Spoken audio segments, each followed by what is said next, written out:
So hello guys, what's up and welcome back to my YouTube channel. It's me, your girl Barrister Neze, and this is Nezeville. When a certain administration took power in a certain country, some people have described it as usurped power or hijacked power, but I'm not going to use such terminologies here. No. When this administration took over power, I went to my social media accounts to highlight 5 things that are bound to happen in heightened degrees and within the shortest possible time. First, a flagrant disregard of the rule of law. The court will say this, and the big, powerful men will do the opposite. And it will lead to the people losing regard and losing hope for the judiciary, which is meant to be the last hope of the common man. Secondly, a clamp down of the media. You say anyhow, they pick you. Thirdly, an arbitrary use of the police and security officials as a tool of oppression. Fourthly, the deaths, or should we say the comatose of SMEs, which is supposed to be the lifeline of any workable society or economy.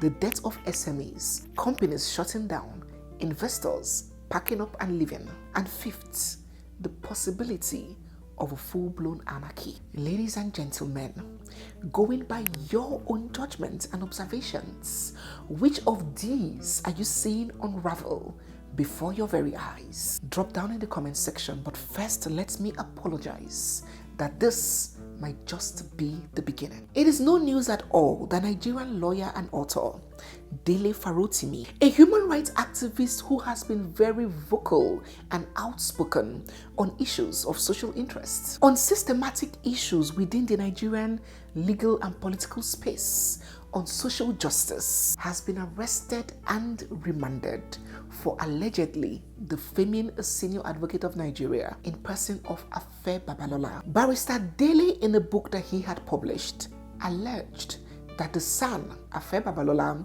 had compromised the judiciary. The story is out there, and for you to have clicked this video and shown interest in this, that means you must have heard of it already. So I'm not going to bore you with everything that has happened. In today's video, I'm going to be discussing from a legal standpoint. I would like to particularly accentuate 5 abnormalities that I believe played out in this whole case. But before we proceed, if you're new here, seeing my face for the first time, or if you've been watching without subscribing, don't forget to hit the subscribe button. Give this video a big thumbs up already. Drop your thoughts down in the comment section and stay glued, for we have so much more coming your way. First, the arrest. A famous English justice, Lord Hewart, is very popular for a certain maxim. Justice must not only be done, but must be evidently seen to be done. So even if justice is done, but it is not clear that justice was given, then it falls short of meeting the definition of justice. And justice for many criminal trials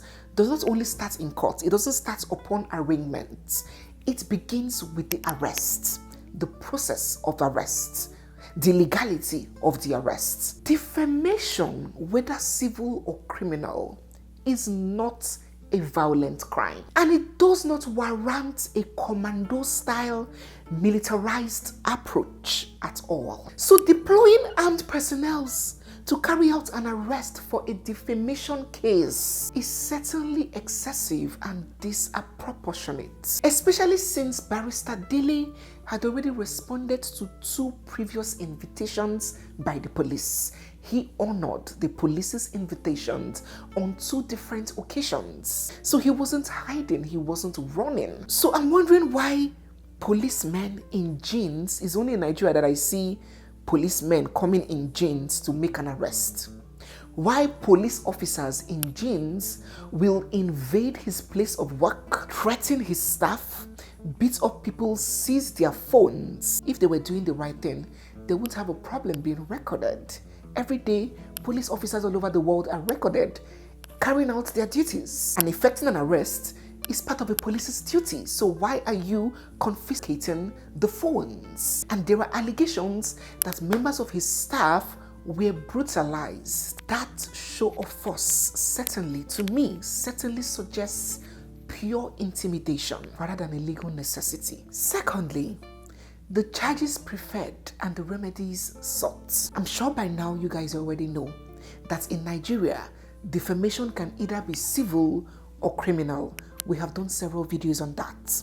And for the longest possible time, there has been several debates and arguments as to whether defamation should be civil, limiting its remedies to an apology, retraction, and damages, or whether it should be criminal, thus attracting jail term. In many countries, many advanced countries all over the world, defamation, whether libel or slander, is purely a civil case. And for some other countries, especially in this part of the world, in Africa, defamation is still being criminalized.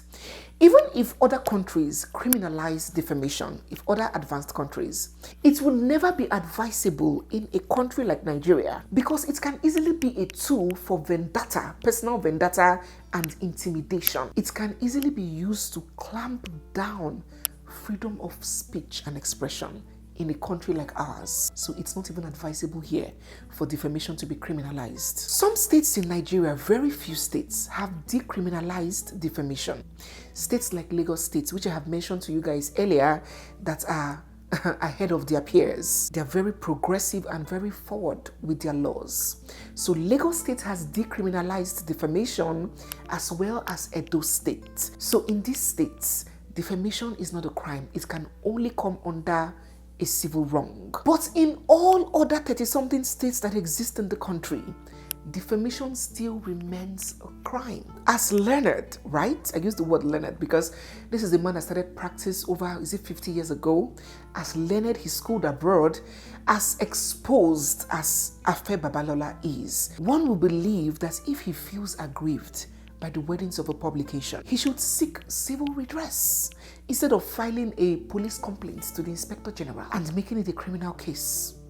This was exactly what happened with Femi Falana and the certain young man, the dark man. When he believed that he has been defamed by this man, he has the power and the connections to use the police. But he was legally mature enough to understand that criminalizing defamation is just a tool for oppression, to use the police to hunt down people, and he took the civil route. A lot of people find it highly unbecoming that a son at AFE Babalola's level will use the police to pursue defamation. Thirdly, his extradition to Ekiti State, all the way from Lagos State. A lot of people have faulted the police for extraditing DELE from Lagos State, where he resides and conducts his business, all the way to Ekiti State. In fact, they have described it as a kidnap, as an abduction. But what does the law say? What is the law's position on jurisdiction to hear defamatory matters? Territorial jurisdiction in defamatory matters is determined by the location where that defamatory statement was either made or published or disseminated, spread. If the statement was published or made in several states, then the courts in any of those locations have jurisdiction to hear the matter. Also, the location where the defamed person either resides or conducts his business can also be used as the jurisdiction to hear the matter. So I think AFE Babalola resides in Ekiti State, and he can as well claim to have read the book over there. And that's why if you take a look at the charge sheet, you will see in the counts words like the book was received and read all over the world, including Ado Ekiti, within the Ado Ekiti magisterial districts. So because defamation has been decriminalized in Lagos State, and AFE Babalola knows that a criminal litigation will not be able to be instituted against Barrister DELE in Lagos, hence the need, we see the need why he had to institute it in Ekiti State. But on this point, in as much as it is highly offensive and triggering to a lot of people, and it has been condemned by a lot of people on social media, it is not really illegal. But of course, due process is still supposed to be followed. Point 4, the handcuff, cuffing Barrister DELE. If I had any doubts as to whether there was an act of oppression or a personal vendetta playing out here, or it was just an aggrieved person trying to seek redress or justice, this view this picture, these videos of Barrister DELE being handcuffed to court certainly gave me my answers, cleared it crystally for me. You see, the criminal justice system is very, very clear about the presumption of innocence until proven guilty. And the law is also very clear on the use of handcuffs and restraints. It says, let us read this briefly together. A suspect or defendant may not be handcuffed, bound, or be subjected to restraints except 1. There is reasonable apprehension of violence or an attempt to escape. 2.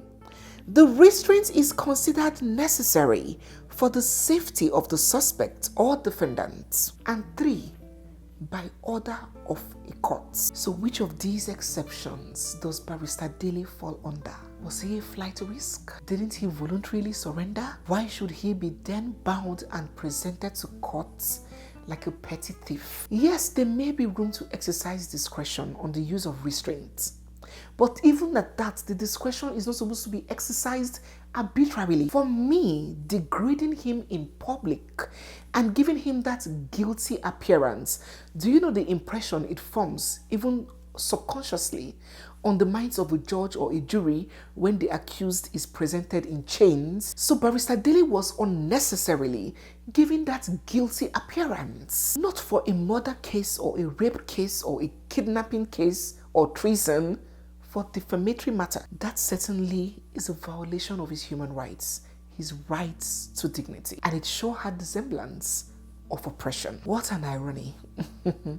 A man who stands accused of stealing, embezzling over 110 billion naira strolls majestically into court, while one who writes a book is bound and led in chains and cuffs. The irony. And lastly, the last subject, remanding him in prison custody. It is no news that even till now, Barrister DELE is still being remanded in prison custody, at least at the time that this video was shot. After he was arrested by the police, he was first denied police bail and immediately charged to court. So the discretion to grant bail moved from the police to the courts. Even after Barrister DELE's counsel presented a case for bail, the prosecution refused, opposed the bail application. So on what grounds would the prosecution oppose bail? That means it's not now looking like justice is the cause. It's now looking like torturing to teach a lesson is the cause. To what benefit would it serve the prosecution to deny bail? This man is not a flight risk. His record and his history has shown that he comes whenever the authority needed him. So isn't it suspicious why the opposition would be fighting against bail to be granted to him?